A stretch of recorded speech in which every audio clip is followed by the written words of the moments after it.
ವಿಧಾನಸಭೆ ಕಲಾಪ ಇಂದು ಆರಂಭಗೊಳ್ಳುತ್ತಿದ್ದಂತೆ ನಿನ್ನೆ ರಾತ್ರಿ ನಿಧನರಾದ ಮಾಜಿ ಸಚಿವ ಬಿಸಿ ನಾಗೇಶ್ ಅವರಿಗೆ ಶ್ರದ್ದಾಂಜಲಿ ಸಲ್ಲಿಸಲಾಯಿತು.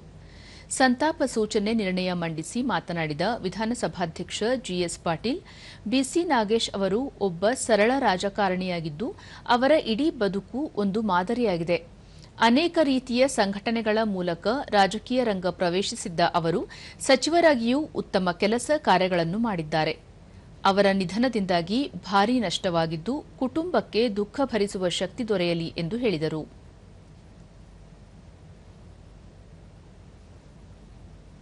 ಶ್ರೀಯುತರು ವೃತ್ತಿಯಲ್ಲಿ ವ್ಯಾಪಾರಿಯಾಗಿದ್ದರು.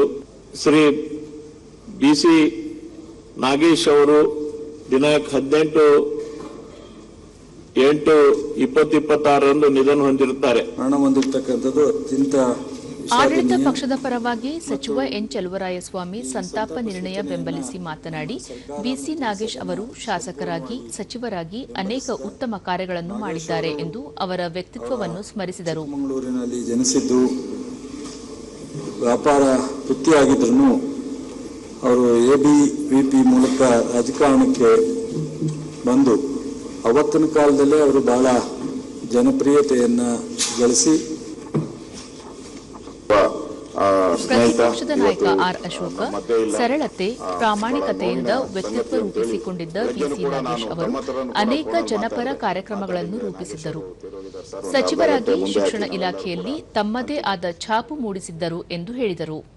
ನಮ್ಮ ಕೇಂದ್ರ ಸಚಿವರು ಕೂಡ ಎಲ್ಲರೂ ಬಂದಿದ್ರು.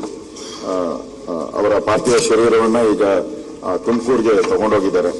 ಅದರಿಂದ ನಾನು ಅವರ ನಿಧನ ಹೊಂದಿರೋಕ್ಕೆ ಅತ್ಯಂತ ವಿಷಾದ ವ್ಯಕ್ತ ಮಾಡ್ತೀನಿ.